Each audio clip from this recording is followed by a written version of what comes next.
Muito boa noite, seja muito bem-vindo, seja muito bem-vinda a mais uma gravação do nosso podcast Fiz um Insight, um projeto onde eu falo que você tem que ouvir na lata, doa quem doer, sempre baseado nas melhores evidências científicas disponíveis. E hoje a gente tem vários recadinhos para dar nessa live.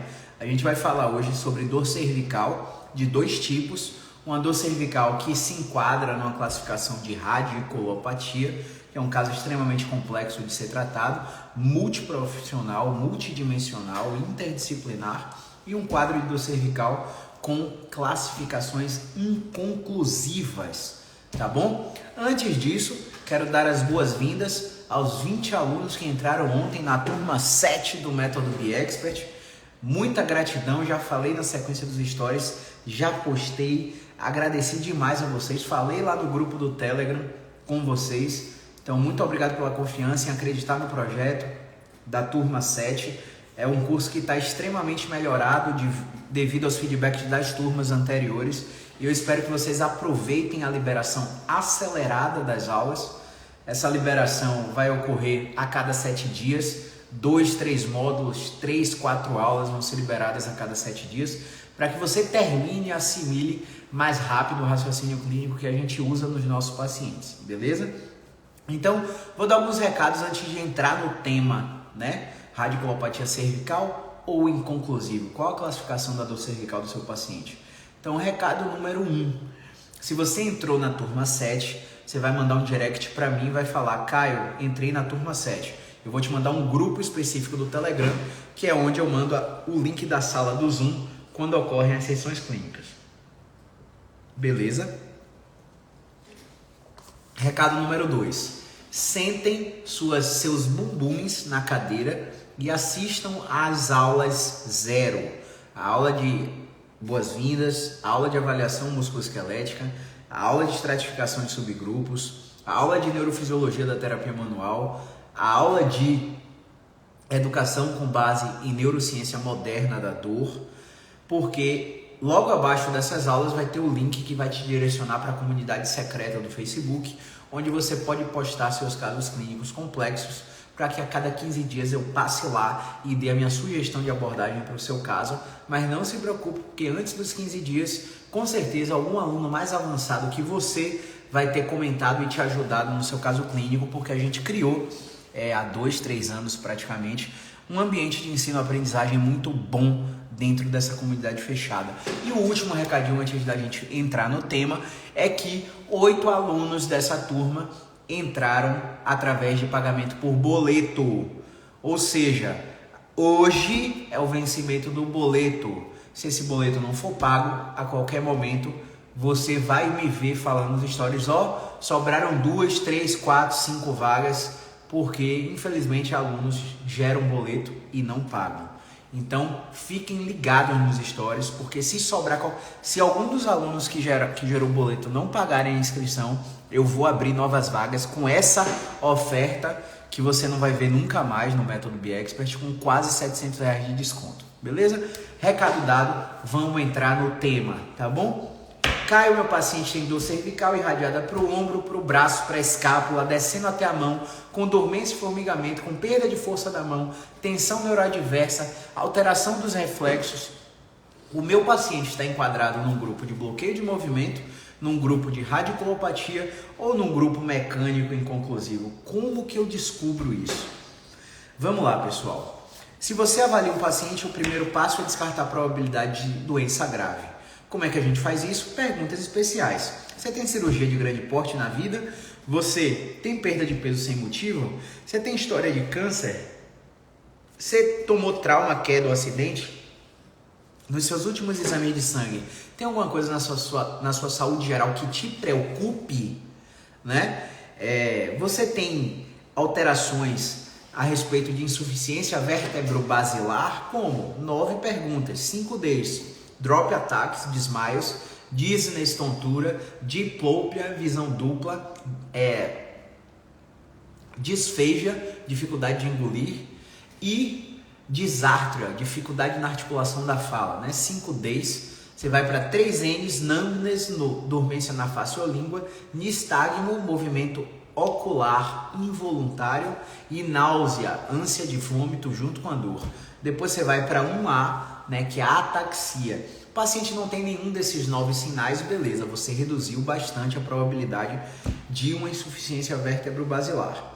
Fora isso, além do paciente não ter tido nenhuma dessas perguntas específicas, o exame físico desse paciente, ele não apresenta tensão neuroadversa, ele não apresenta déficit de sensibilidade, ele não apresenta alterações de reflexo, ele não apresenta alteração no miótomo de força, no caso flexão de cotovelo, extensão de cotovelo, rotação interna e externa de ombro, preensão palmar, desvio ulnar, desvio radial. Ele não vai apresentar nenhum desses sinais, beleza? Então, com esse exame físico, com essas perguntas especiais, junto com a história, né? O paciente tem dor noturna e inflamatória, nada a ver, não é sinal patognomônico. Você não pode pegar uma pergunta especial dita assim e você falou, tem uma probabilidade de red flag ali. Sabe por quê? A maioria das red flags reais, que são encontradas em um exame de imagem para cada 250 mil realizados, ou seja, probabilidade baixíssima, quando você vai fazer a triagem de red flag, ele não tem nada de red flag nas perguntas e tem uma red flag lá dentro. Por isso que muitos médicos tentam justificar a prescrição de exames de imagem de forma desnecessária. E a maioria das red flags reais, a maioria dos pacientes que tem red flags positivas nas perguntas, quando vão investigar clinicamente com exame laboratorial, exame de imagem e avaliação clínica, não tem de fato a red flag. Então não dá pra gente bater o martelo, dá pra gente reduzir a probabilidade. Caio, como é que você tem segurança nisso? O paciente apresenta resposta mecânica ou cognitiva? Se sim, a gente investe no tratamento. Se não, a gente encaminha para o médico. E tudo isso você consegue fazer já na primeira consulta, para não ficar gastando o dinheiro do paciente à toa em tentativa e erro com várias consultas, que é por isso que muita gente fala que fisioterapia não funciona, beleza? Então vamos se ligar nisso aqui. Tá, Caio, e aí? Você fez tudo isso, foi para a inspeção e na hora da inspeção você alterou a postura do paciente, o paciente ficou com a dor inalterada. A dor estava no pescoço, irradiada para a escápula, dor no antebraço, dormência na mão. Você corrigiu a postura, mudou a postura, relaxou a postura, empinou o bumbum, estufou o peito e o status do paciente permaneceu inalterado. Você foi para avaliação de perda de movimento, o paciente roda total, o paciente inclina total, livre completo e com a dor inalterada. O paciente faz protusão, faz a retração, faz flexão, faz extensão, tudo total, livre completo e sem alterar a dor que já está lá presente no baseline, né? O cara já chegou com dor e a dor está lá no antebraço, na mão, inalterada. Depois você vai fazer uma avaliação torácica, rotações torácicas, extensões torácicas, flexões torácicas, e nada disso altera a sintomatologia mecânica do paciente, ou seja, a resposta do sintoma dele é nenhum efeito, beleza? Tudo certo até aí. Você fez o exame físico, você fez o exame neurológico, você fez a avaliação de perda de movimento, você fez a inspeção, você coletou a anamnese, a história pregressa, você fez as perguntas específicas, fez as perguntas especiais e não encontrou grande probabilidade do cara ter uma patologia grave. Aí o que você vai fazer agora? Teste de movimento. Nos testes de movimento, você percebe, meu paciente, faça a retração, aí a dor que está no braço desce para o antebraço e não fica pior. Ou seja, periferizando durante, não pior depois. Aí do nada você pede para o paciente fazer flexão. Aí a dor continua lá distal no antebraço e aumenta no peito. Tá aumentando, tá aumentando em cima, tá centralizando. Não, centralizando, ela sumiria do antebraço e iria para o peito, iria para o braço, subindo em direção à escápula e pescoço. Então, esse é um padrão de resposta irreconhecível. Não é um padrão de resposta de obstrução mecânica, de bloqueio de movimento, de desarranjo. A gente tem que se ligar nisso. Aí você bota o paciente para fazer rotações para o lado da dor e nenhum efeito durante e depois. Bota para fazer inclinação para o lado da dor, nenhum efeito, periferizando pior, adormece a mão, não fica pior. Olha que resposta inconclusiva. Aí, Caio, mas eu quero saber se o meu paciente tem uma radiculopatia. Massa, qual é a regra de predição clínica para definir uma radiculopatia cervical? Seguinte, rodar para o lado do braço que dói é menor que 60 graus. Ponto 1. Só que aí você vai e faz o teste e o paciente roda total para o lado da dor. Inclinar total para o lado da dor. Aí o que mais? Você vai fazer a manobra de Sperling, né? A manobra de Sperling, você inclina para o lado da dor, fechando espaço na raiz nervosa, ou seja, a raiz nervosa amarelinha está aqui, você vai inclinar para o lado da dor, você vai fazer isso nas vértebras, ó. Fazendo isso nas vértebras, você vai ocluir o espaço da raiz nervosa que desce para o braço. E aí você chega por trás do paciente e faz uma pressão caudal. Bota o contato aqui na cabeça e pressiona ainda mais em direção ao chão para aumentar o fechamento do forame vertebral. Se com o aumento do forame vertebral o paciente referir a piora da dor, a manobra de Sperling é positiva. Aí o que você faz mais? A manobra de distraction. Qual é a distraction? Você chega por trás do paciente, da cabeça do paciente e faz uma tração cefálica. Levanta a cabeça do paciente com essa região hipotenar, né, na têmpora ou na base do crânio, para fazer uma tração em direção ao teto. Quando você faz isso, o paciente tem que referir a melhora da dor no braço, da dor distal. Se ele referir a melhora, o distraction é positivo. Então o cara tem rotação menor que 60 para o lado da dor, o Sperling positivo, o distraction positivo e a tensão neuroadversa também positiva. O que aconteceu com esse paciente? Ele não tinha nenhum desses sinais. Ou seja, ele não entra no enquadramento de uma regra de predição clínica para dizer que ele tem uma radiculopatia cervical. Então o que a gente tem? A gente tem um paciente que não tem uma história compatível com variabilidade, que seria característico de um bloqueio de movimento.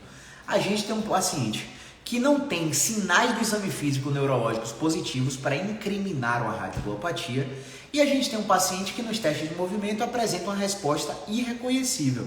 Uma resposta que ou aumenta e não fica pior, ou periferiliza e não fica pior. Você aumenta a carga, explora todas as direções, tira a gravidade, ele aumenta e não fica pior, periferiliza e não fica pior, distaliza e não fica pior. Nenhum efeito, em todas as estratégias de carga nas múltiplas direções. Você sai da cervical e explora a torácica e nenhum efeito em tudo na dor irradiada para o braço. Ou seja, toda dor irradiada para o braço é uma radiculopatia? Não. Pode ser um bloqueio de movimento, pode ser um quadro inconclusivo, pode ser uma radiculopatia, pode ser uma articulação estruturalmente comprometida, pode ser um quadro inflamatório, pode ser. Vários tecidos são capazes de irradiar dor, principalmente se o paciente é crônico e é o paciente que sensibiliza, principalmente aqueles pacientes que você bota o ventilador e o vento na pele aumenta a dor, que você coloca um movimento e ele já vai com o rosto todo travado, com a testa franzida, olho fechado, com comportamento de antecipação para dor. Isso quer dizer que o sistema nervoso central desse paciente está sensível, e isso pode provocar um fenômeno que a gente chama de wind-up, que é quando qualquer estímulo repetido pode fazer o paciente piorar do sintoma imediatamente. Então são várias probabilidades de um paciente apresentar uma dor lombar, uma dor cervical irradiada para o braço e escápula. Só que aí, muito fisioterapeuta continua com esse padrão de resposta irreconhecível, tentando encontrar combinações de movimento que vão tentar achar uma preferência direcional. Cara, desiste. 72 a 76 a 82%, esqueci agora a estatística, mas é algo nessa faixa. 66 a 72% dos pacientes apresentam essa característica clínica de preferência direcional. Caio, o que é preferência direcional? É um fenômeno induzido clinicamente através de uma estratégia de carga capaz de abolir, diminuir ou centralizar os sintomas do paciente de forma abrupta e duradoura. Ou seja, a resposta do paciente é uau! Se você colocou a estratégia de carga e o paciente está pensando muito se está melhor, pior ou igual, considere que está igual. Se o paciente olha para sua cara e diz, parece melhor. Melhor por quê? Porque a intensidade da dor diminuiu. Diminuiu quanto? 5. 5 de 0 a 10 ou 5 de 0 a 100? 5 de 0 a 100. 5% só? 10% só? Pelo amor de Deus, isso não é uau. Essa melhora tem que ser inequívoca para ele ser um bloqueio de movimento. Se ele está pensando demais, considere igual. Então, quando você pega um padrão de resposta irreconhecível desse, o paciente tem um quadro mecânico inconclusivo. Caio, eu não gosto de comunicar para o paciente que ele tem um quadro mecânico inconclusivo, eu não gosto de comunicar que ele tem uma dor inespecífica, eu não gosto de comunicar que ele tem uma dor primária, porque o paciente fica mais confuso. Como assim? Se você faz uma ressonância magnética e o médico olha para a ressonância, não tem nada que justifique a sua dor aqui, sua dor é psicológica. Sua dor, ou então sua coluna parece uma coluna de 80 anos e coloca essas informações no sebo que gera um backfire effect, que o paciente tem mais resistência em relação ao que o profissional da saúde está falando, esse paciente vai piorar da dor por vários mecanismos contextuais.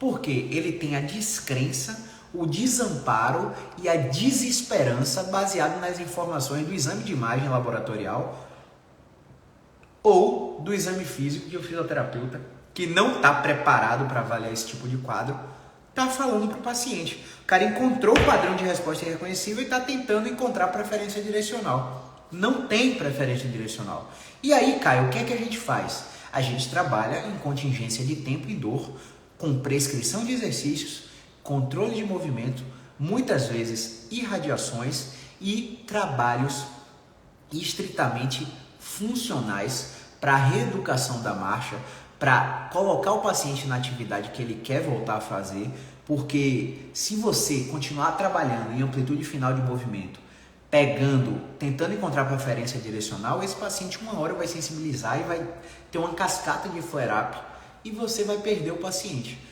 O que você fala para esse paciente? Olha, a gente encontrou um quadro que não responde a movimento de forma imediata. A gente vai tentar colocar uma prescrição de exercícios para que você controle o seu movimento. Caio, que diabo é controle de movimento? Eu não sei se você nunca ouviu falar, mas quando você está na academia, o educador físico, que é de fato educador físico de verdade, que o cara trabalha baseado em ciência, ele vai falar para você assim, você vai fazer 5 séries, sendo que as 2 primeiras são de 15 repetições, e aí você vai chamar isso de série de entrada. As 2 do meio, as 2 depois, a terceira e a quarta, vai ser o working set, que é a série de trabalho, onde a gente vai aumentar a carga, vai diminuir a repetição, e você vai ter uma série de saída, que você vai aumentar a repetição e tirar a carga novamente. E assim você vai trabalhar vários estímulos tensionais metabólicos para proporcionar hipertrofia, para proporcionar emagrecimento, que são o seu objetivo. Só que durante a execução da sua série, você vai ter que manter um tempo de contração muscular em 40 segundos. Para você ter um tempo de contração muscular em 40 segundos, você vai ter que trabalhar numa cadência de 20 e 20. Caio, que diabo é cadência? Cadência eu estou fazendo um agachamento. Eu tenho que descer em 2 segundos. 2, 20, 20. 2, desço em 2 segundos. 0, não paro em isometria. Subo, mais 2, né?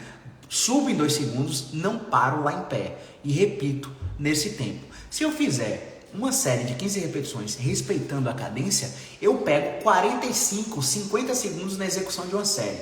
Agora eu peço você que faz musculação, vá para a academia, faça sua rosca direta, seu supino, seu puxador, seu agachamento, seu levantamento terra e coloca o cronômetro para ver em quanto tempo você termina a série. Você termina em 15 segundos. Você termina em 10 segundos, você não mantém tempo de contração sustentada para a execução da série para controlar o movimento em todos os graus de amplitude. E o que é que acontece quando você não respeita a cadência de um movimento? Você tem falhas de tensão muscular. Caio, como assim? Caio, como assim falha de tensão muscular? Ó, até a luz desligou, viu? Me empolguei aqui. Vamos lá. Cadê? Vamos lá. Aqui. Quando você não respeita a cadência, olha o que é que acontece. Você não controla o movimento em toda a sua amplitude E aí você vai fazendo a rosca direta, e aí durante o movimento você despenca e larga a tensão. O que é que acontece no filamento de actina e miosina na unidade contrátil, nos sarcômeros? Acontece isso aqui, ó. Cada falha de tensão dessa porque você não controla o movimento, vai desencadear uma reação em cadeia chamada quimiotaxia. O cérebro vai entender microtraumas de repetição naquele tecido e vai começar a liberar colágeno tipo 3, elastina e fibronectina para aquele tecido. E aquele tecido vai perder propriedade viscoelástica, porque o colágeno tipo 3, ele é lenhado, ele não tem qualidade elástica. E aí você começa a estimular a rigidez do paciente porque ele não está controlando o movimento. A articulação começa a não ir até o final. Aí aquela vovozinha com artrose que não consegue nem fechar a mão, não consegue nem dobrar o joelho. Sentar tem que ficar com o joelho esticado porque não consegue dobrar. Ou o paciente com dor na coluna que fica travado ereto assim, sway back posture. Então tudo isso vai fazer com que o paciente não melhore. Então, quando você encontra um quadro inconclusivo, Caio, quanto tempo é o tratamento? Caramba, seu tratamento demora muito.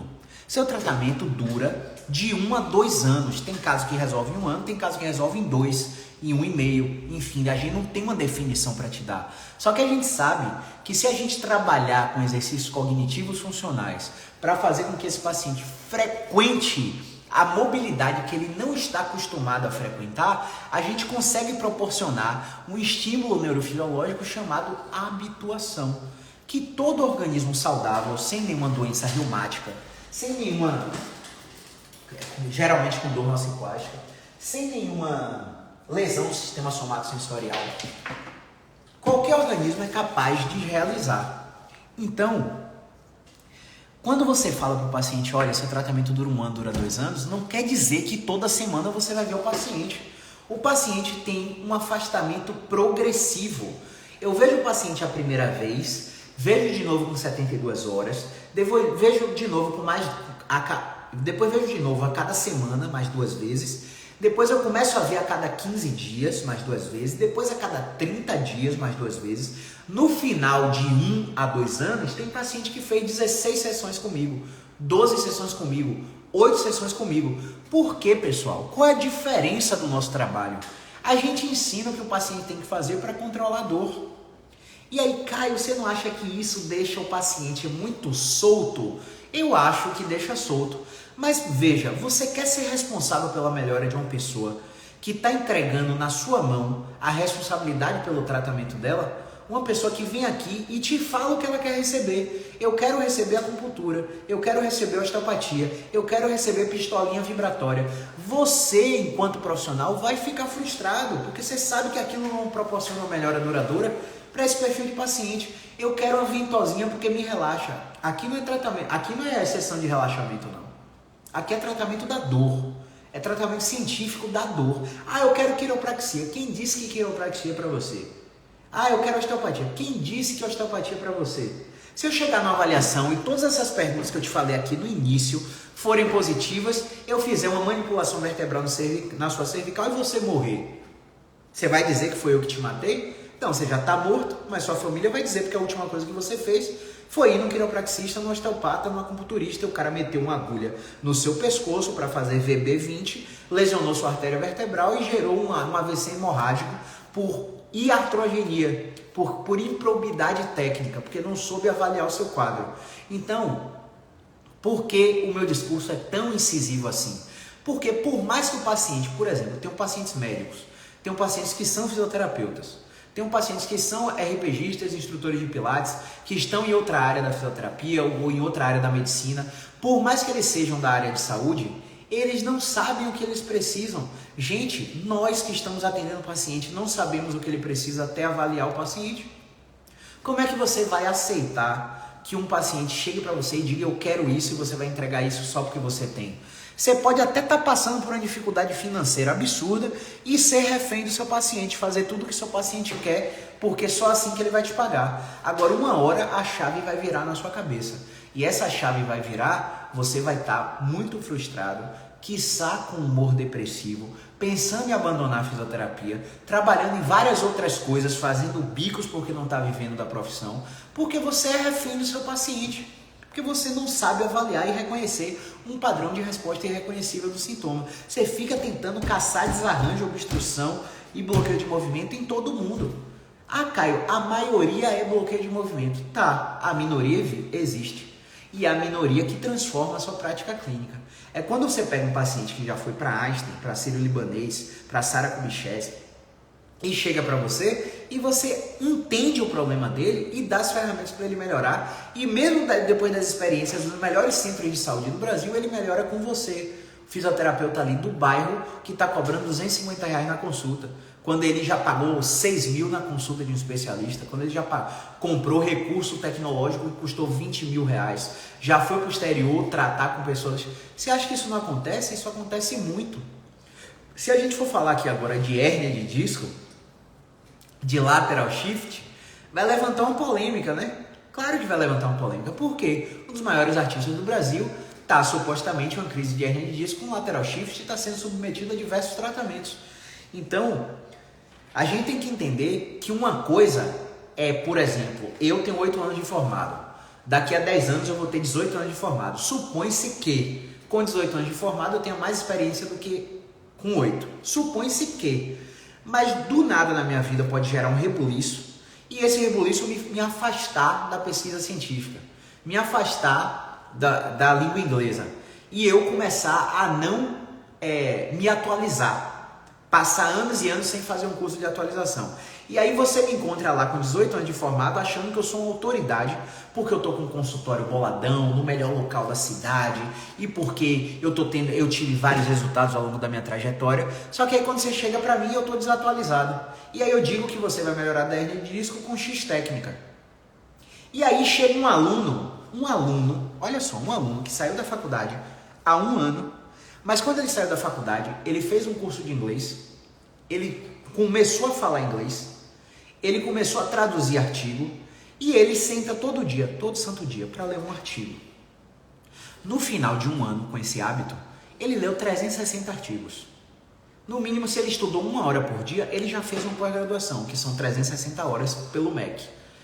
Esse aluno com 1 ano de formado versus eu com 18 anos de formado, ele pode te dar muito mais resultado. Porque ele está atualizado de acordo com as normas científicas. E pessoal, existe um fenômeno que eu diria até que é neurofisiológico. Esqueci agora o livro que eu vi isso. Não sei se foi Chip Heath, Desk Column, ou se foi Cialdini, Armas da Persuasão. Não tenho certeza qual dos dois foi, mas foi um desses dois. Existe uma coisa chamada maldição do conhecimento. O que é maldição do conhecimento? Você que está saindo da faculdade e está me escutando falar aqui nessa live, pode ser que você não entenda nada, rei. E a responsabilidade de você entender nada não é sua. A responsabilidade de você não entender nada é 100% minha, que não adequei a minha linguagem ao público que está me assistindo. Você entende? Isso é a maldição do conhecimento. Chega um momento que a gente sabe tanto de uma determinada área, porque a gente fez pós, mestrado, doutorado, formação internacional, que a gente esquece como é que a gente falaria antes de aprender aquilo. E aí a comunicação gera um choque. E esse choque de comunicação faz com que eu fale aqui e você não entenda lá. Ou interprete de uma maneira que eu não gostaria que você interpretasse. Eu costumo falar que eu sou responsável pelo que eu falo, não pelo que você interpreta. Mas isso não é um dogma. Isso não é uma verdade 100%. Porque muitas vezes eu posso estar falando uma coisa aqui com uma intenção e a forma com que eu falei essa coisa chega para você de uma forma completamente diferente. Então não se espante, a maldição do conhecimento existe. E quanto mais tempo de formado o profissional tem, mais suscetível a cair na maldição do conhecimento ele fica. Então isso quer dizer que a sociedade tem uma hierarquia onde um profissional de saúde sabe mais que todo mundo e esse profissional, na cabeça da sociedade, é o médico. E depois do médico vem o enfermeiro, e depois vem o fisioterapeuta, e depois vem o dentista, e depois vem o psicólogo. Não existe isso. O médico sabe muito de medicina, o fisioterapeuta sabe muito de fisioterapia, o odontologista sabe muito de odontologia, e por aí vai. Cada um na sua esfera de conhecimento. Mas quando você pega, por exemplo, uma pessoa de alta visibilidade nacional, quiçá mundial, e esse profissional da saúde atende essa pessoa, esse profissional fica com a visibilidade lá no topo.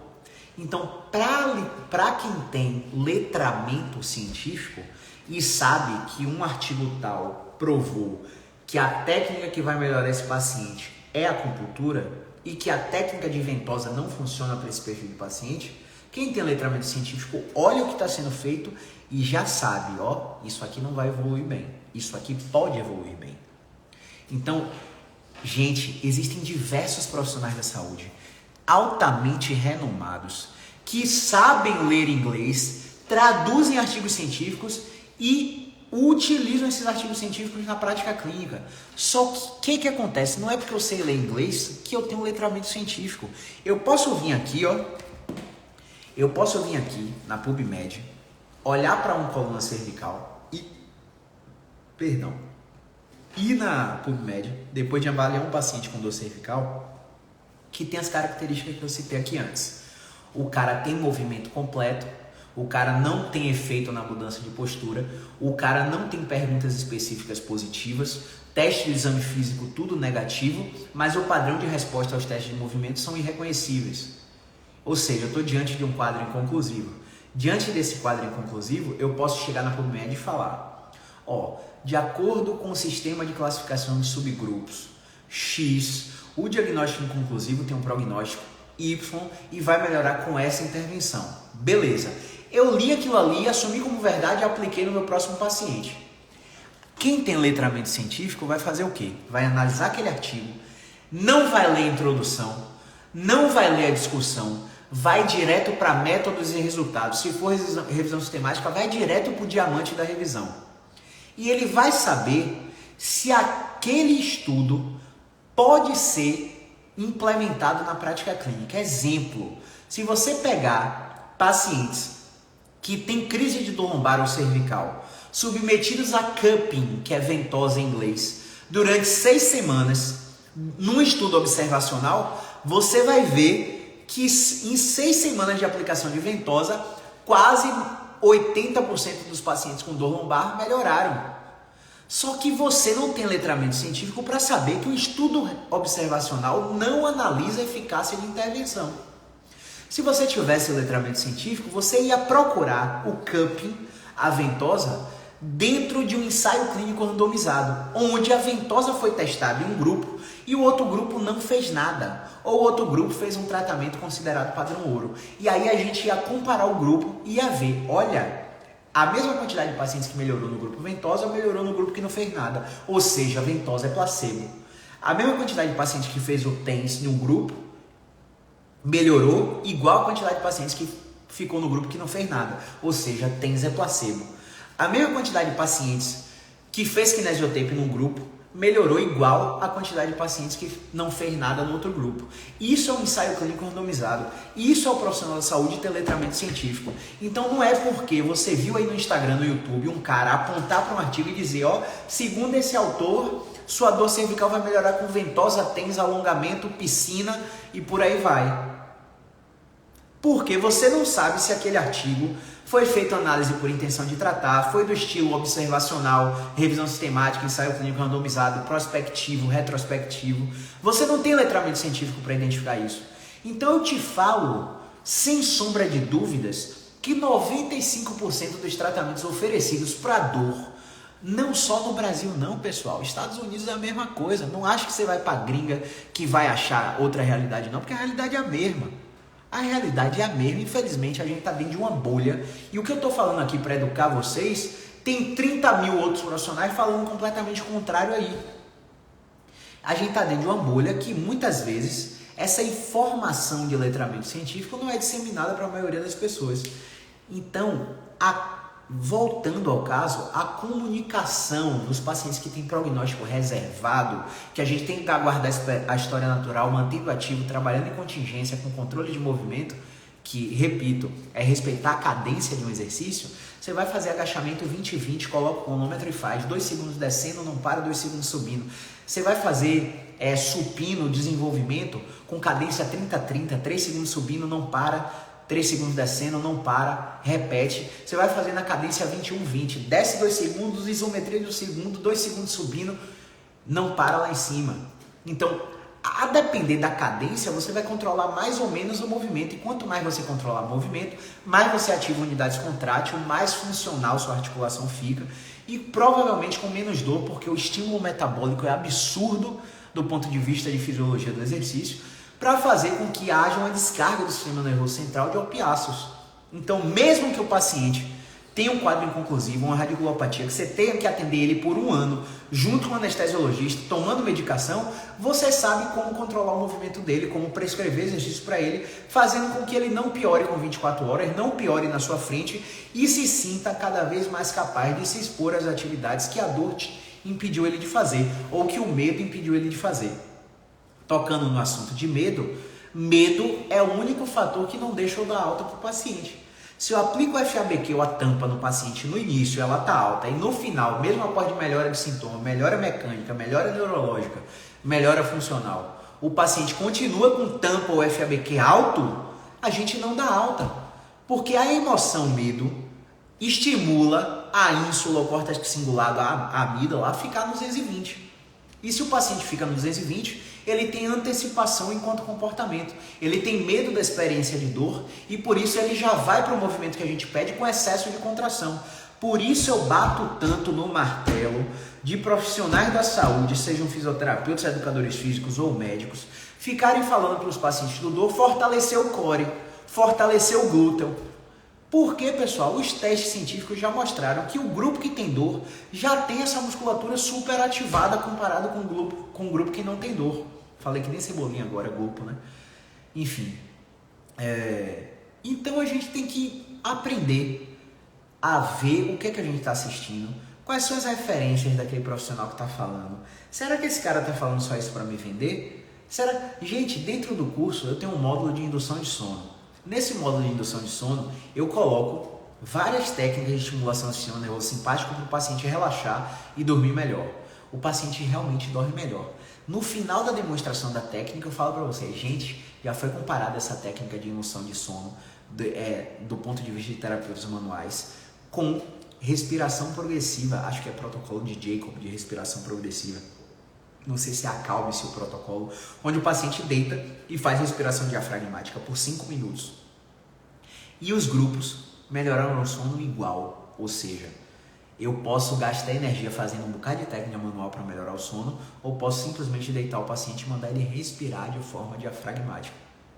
Puxa o ar, barriga sobe, solta o ar, barriga desce, conecta-se com sua respiração, faz um mindfulness, tenta ter atenção plena no momento presente, desliga o celular, enfim, eu já até mudei o tom de voz, né? Pois é, porque é essa calmaria que o paciente precisa para o paciente diminuir dor e diminuir a sensibilidade, a excitabilidade do sistema nervoso central. Então, por mais que eu esteja falando aqui de ciência, por mais que eu esteja te ensinando alguma técnica, eu não tenho viés, quer dizer, claro que eu tenho viés, né? Não dá para dizer que eu não tenho viés, mas logo no final eu falo para você, gente, isso aqui é experiência clínica, não é baseado em evidência. Porque baseado em evidência, isso aqui é a mesma coisa que de deitar e respirar. Então, eu estou ensinando uma coisa, mas ao mesmo tempo eu estou desconstruindo para você ter o quê? Autonomia, para você decidir o que você quer. Se você já fez o tratamento e não melhorou e quer continuar fazendo ozônio retal, quer continuar fazendo microfisioterapia, pode funcionar para qualquer outra coisa, mas para dor não tem evidência científica. Não tem evidência de ausência, sei lá, o discurso que o pessoal fala aí. Se não tem estudo científico, a gente vai testar até ter. Não, teria que ser o contrário. Só poderia ser submetido como venda de produto ou serviço quando fosse testado, como a indústria farmacêutica. Mas a indústria farmacêutica tem vários fakes, tem várias roubalheiras para provar um remédio e tal. Enfim, pelo menos tem um protocolo para ser testada a medicação antes de ser comercializada. E a gente da fisioterapia, que não testou KT, kinesiotape, e começou a aplicar kinesiotape só porque viu gente nas Olimpíadas fazendo. E a gente que começou a vender curso de ventosa no mundo todo aí, um bocado de fisioterapeuta metendo ventosa só porque Michael Phelps apareceu nas Olimpíadas cheio de ventosa. Então a mídia, ela mais presta misinformation do que informações que te ajudem. A mídia, infelizmente, é refém do sistema.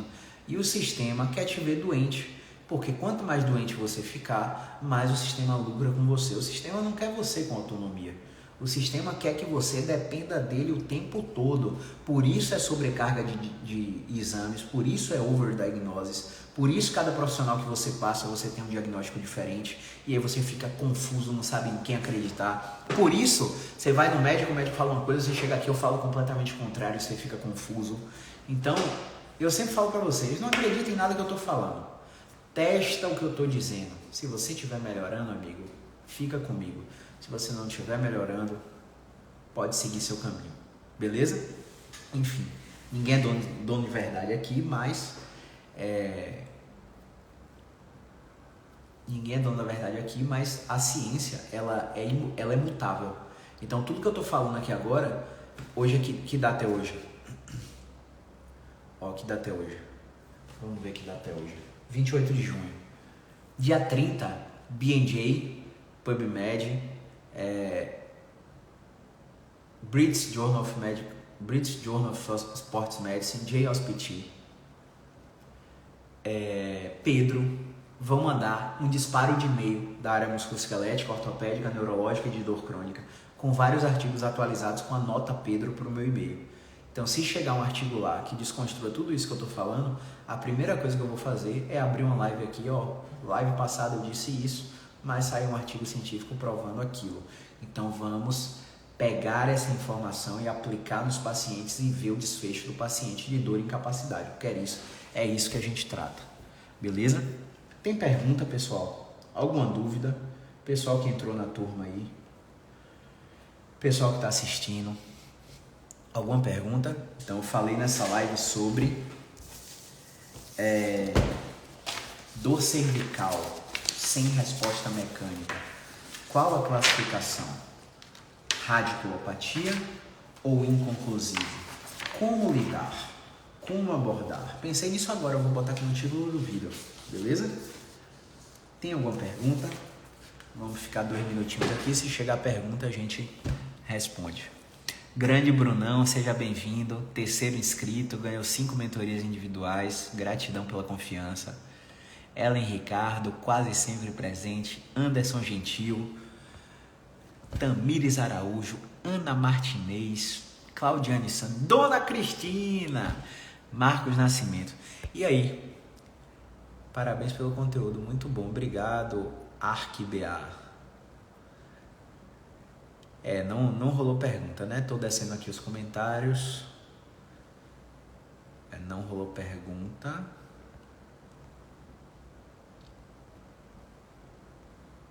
Deixa eu ver.